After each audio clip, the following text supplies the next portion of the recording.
Halo teman-teman, kali ini kita akan membahas budaya jemparingan yang berkaitan dengan materi kekenyalan elastisitas bahan loh. Apa sih jemparingan itu?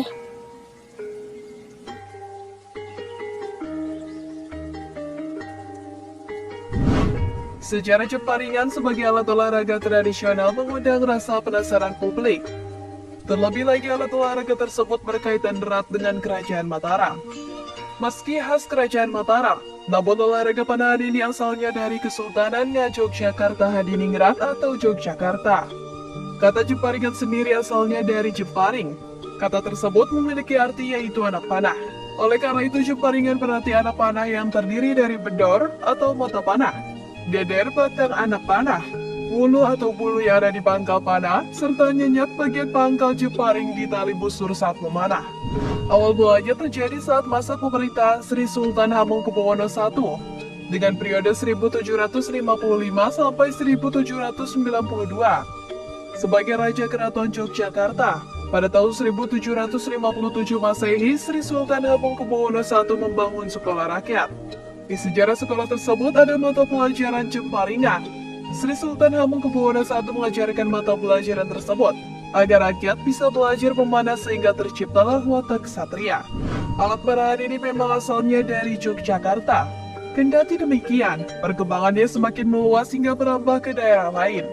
Salah satunya di Kabupaten Wonogiri. Alat panahan ini masuk di daerah tersebut pada tahun 2016. Terlepas dari sejarah itu, jemparingan di Pulau Jawa mulanya juga terkenal dengan istilah warastro.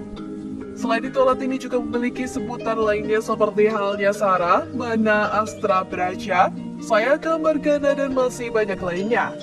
Setelah menyebar ke Wonogiri, alat panahan tradisional khas Mataram ini lantas sampai ke daerah-daerah lain yang ada di sekitarnya.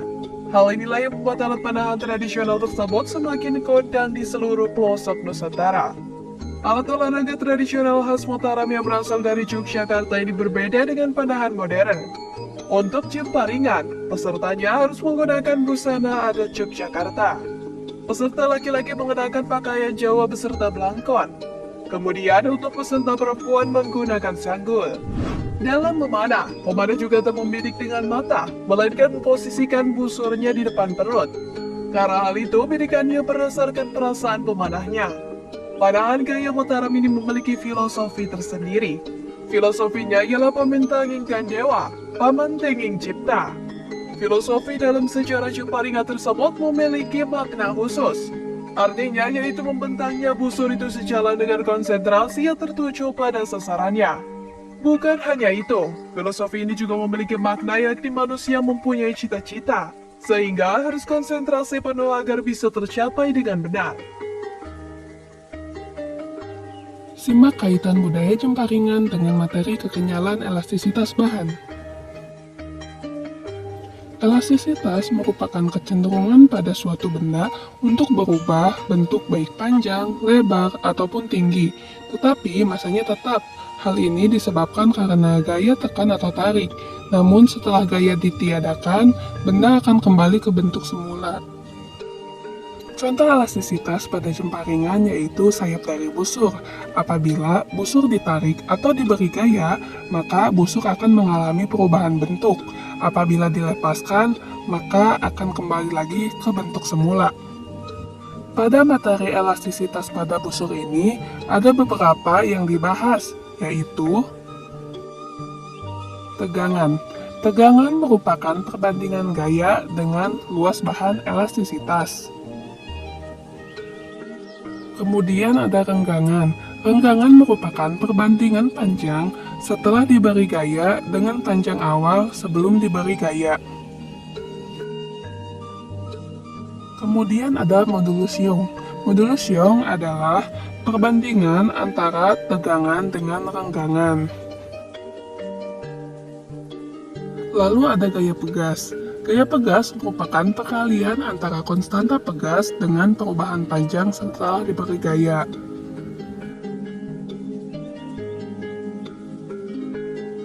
Lalu selanjutnya energi potensial pegas. Energi potensial pegas dapat dihitung dengan rumus persamaan segitiga. sehingga dihasilkan rumus berikut.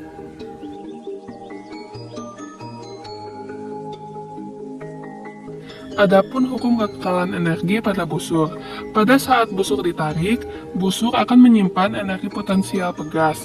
Apabila dilepaskan, energi potensial pegas tersebut keseluruhannya akan ditransfer menjadi energi kinetik. Dapat diasumsikan seluruh energi potensial pegas itu dapat ditransfer keseluruhannya kepada energi kinetik, sehingga secara matematis seperti pada rumus tersebut. Maka, dari rumus hukum kekekalan energi didapatkan rumus kecepatan, yaitu seperti pada rumus di bawah ini. Untuk mengolah bambu menjadi sayap busur, harus diperhatikan dengan teliti dan seksama. Bambu yang digunakan bukan bambu sembarangan, melainkan bambu berjenis pentung yang memiliki ketebalan dan struktur serat yang keras. Bambu pentungan yang digunakan juga harus ditanam jauh dari sungai, dan bambu pentungan ini harus ditanam di ketinggian 2 meter di atas tanah, serta mendapatkan penyinaran langsung dari matahari. Elastisitas suatu benda padat dapat diamati secara langsung dengan cara memberikan gaya tekanan pada benda tersebut. Setiap benda yang mengalami gaya eksternal mempunyai peluang terjadinya disformasi atau perubahan bentuk. Disformasi ini bergantung pada gaya dan bahan dari penyusun benda tersebut. Pada busur panah, ketika direntangkan akan bekerja tegangan besar karena memiliki modulus geser. Besar modulus geser ini dipengaruhi oleh panjang busur, panjang rentangan, dan tegangan geser yang bekerja. Dalam pembuatan sayap busur dengan embat dalam, maka membutuhkan jenis bambu yang digunakan sedikit lebih tebal daripada embat ujung, sehingga simpangan yang terjadi lebih pendek daripada yang digunakan embat ujung. Setiap embat memiliki karakter masing-masing. Embat dalam memiliki kecepatan rendah, namun dengan akurasi yang sangat tinggi. Namun, gaya yang diperlukan semakin tinggi. Sedangkan embat ujung itu, embat yang memiliki kecepatan yang tinggi, namun gaya yang bekerja lebih ringan daripada embat dalam. Atau secara konsep fisika, terdapat modulus ion geser dari benda elastisitas tersebut, yaitu dapat dianalisis menggunakan rumus ini. Kemudian, ciri kedua dari embat dalam yaitu memiliki kecepatan yang rendah. Dalam jempaingan, ketika busur ditarik, busur akan menyimpan energi potensial pegas yang kemudian akan ditransfer menjadi energi kinetik. Sehingga konsep fisika berlaku persamaan hukum kekekalan energi yang diasumsikan bahwa seluruh energi potensial pada pegas akan ditransfer menjadi energi kinetik. Atau secara konsep fisika, untuk mencari hubungan kecepatan dengan kelengkungan busur dapat dianalisis dengan rumus berikut. Konstanta pegas dalam busur dapat menggunakan modulus elastisitas bahan busur atau G.